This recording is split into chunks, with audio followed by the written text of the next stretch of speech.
Hassan Priyanka missing ಕೇಸ್ಗೆ big twist ಸಿಕ್ಕಿದೆ. ಮದುವೆಗೆ ಅಂತ ಹೋಗಿದ್ದ ಪ್ರಿಯಾಂಕಾ ದಿಢೀರ್ ನಾಪತ್ತೆಯಾಗಿದ್ಲು.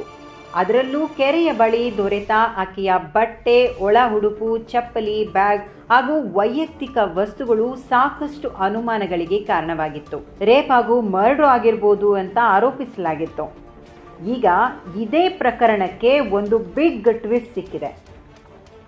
ಫೆಬ್ರವರಿ 12ರಂದು ಹಾಸನ ಜಿಲ್ಲೆ ಬೇಲೂರಿಂದ ನಾಪತ್ತೆಯಾಗಿದ್ದ ಪ್ರಿಯಾಂಕಾ ಅನ್ನೋ ಮಹಿಳೆಗಾಗಿ ಇಷ್ಟು ಶೋಧ ಆಗ್ತಿದ್ರೆ, ಈಕೆ ಮಾತ್ರ ಮತ್ತೊಬ್ಬರ ಜೊತೆ ಕಾಲ ಕಳೀತಾ ಇದ್ಲು. ಹಾಸನ ಜಿಲ್ಲೆ ಬೇಲೂರು ಮೂಲದ ಪ್ರಿಯಾಂಕಾ ರುದ್ರೇಶ್ ಎಂಬುವರನ್ನ ಮದುವೆ ಆಗಿರ್ತಾಳೆ. ಆದರೆ ಇದೇ ಪ್ರಿಯಾಂಕಾ ಮೊನ್ನೆ ಇದ್ದಕ್ಕಿದ್ದಂತೆ ನಾಪತ್ತೆಯಾಗಿರ್ತಾಳೆ. ಫೆಬ್ರವರಿ 12ರಂದು ಚಿಕ್ಕಮ್ಮನ ಮಗಳ ಮದುವೆಗೆ ಚಿಕ್ಕಮಗಳೂರಿಗೆ ಹೋದವಳು ವಾಪಸ್ಸು ಬರೋದಿಲ್ಲ. ಕಂಗಾಲಾದ ಪತಿ ಫೆಬ್ರವರಿ 13ರಂದು ಮಿಸ್ಸಿಂಗ್ ಕೇಸ್ ದಾಖಲಿಸಿದ್ರು.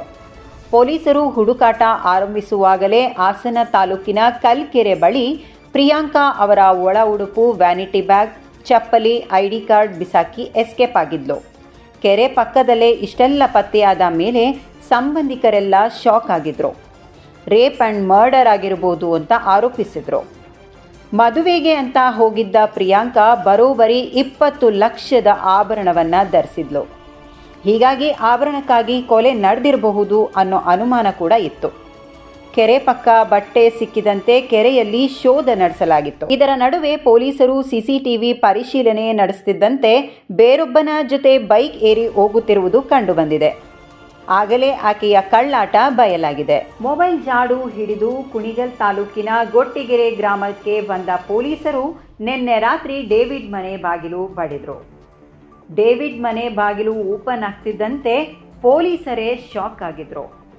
ತಾವು ಯಾರಿಗಾಗಿ ಹುಡುಕ್ತಿದ್ರೋ ಅದೇ ಪ್ರಿಯಾಂಕಾ ಡೇವಿಡ್ ಮನೆಯಲ್ಲಿ ಪತ್ತೆಯಾಗಿದ್ಲು. ಹೊರ ರಾಜ್ಯದ ಡೇವಿಡ್ ತುಮಕೂರಿನ ಕಾರ್ಖಾನೆಯೊಂದರಲ್ಲಿ ಸೂಪರ್ವೈಸರ್ ಆಗಿ ಕೆಲಸ ಮಾಡ್ತಿರ್ತಾನೆ. ಅಷ್ಟೇ ಅಲ್ಲ, ಪ್ರಿಯಾಂಕಾ ಗಂಡನ ಸ್ನೇಹಿತ ಕೂಡ ಈತ. ಸಾಲದಕ್ಕೆ ಈತನಿಗೂ ಮದುವೆ ಆಗಿರುತ್ತೆ. ಹೆಂಡತಿ ಹೆರಿಗೆಗೆ ಅಂತ ಹೋಗಿರ್ತಾಳೆ. ಈ ಗ್ಯಾಪ್ನಲ್ಲಿ ಪ್ರಿಯಾಂಕಾ ಹಾಗೂ ಈತನ ಮಧ್ಯೆ ಲವಿ ಡವಿ ಶುರುವಾಗತ್ತೆ. ಈಕೆಗೂ ಕೂಡ ಒಂದು ಮಗು ಇರುತ್ತೆ, ಗಂಡ ಇರ್ತಾನೆ. ಸೊ ವಿವಾಹಿತ ಡೇವಿಡ್ ಜೊತೆ ಎಸ್ಕೇಪ್ ಆಗಲು ಇಷ್ಟೆಲ್ಲ ಪ್ಲಾನ್ ಮಾಡಿದ್ದಾಳೆ. ಹಾಗಾಗಿ ಕೆರೆ ಬಳಿ ಸಿನಿಮಾ ಸ್ಟೈಲ್ನಲ್ಲಿ ಸೀನ್ನ ಕ್ರಿಯೇಟ್ ಮಾಡಿದ್ದಾಳೆ.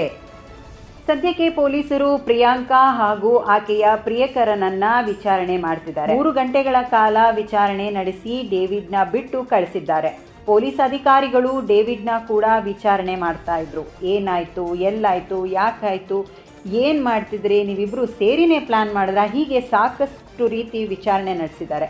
3 ಗಂಟೆಗಳ ಕಾಲ ವಿಚಾರಣೆ ನಡೆಸಿದ ಮೇಲೆ ನಂತರ ಪ್ರಿಯಾಂಕಳ ವಿಚಾರಣೆ ಮಾಡಿದ್ದಾರೆ. ಮುಂದೆ ಏನು ಅಂತ ಕೇಳಿದಾಗ ಪ್ರಿಯಾಂಕಾ ನಾನು ಗಂಡನ ಜೊತೆ ಬಾಳೋದಿಲ್ಲ ಅಂತ ಹೇಳಿದ್ದಾರಂತೆ. ಹಾಗಾಗಿ ಸಾಂತ್ವನ ಕೇಂದ್ರಕ್ಕೆ ರವಾನೆ ಮಾಡಲಾಗಿದೆ.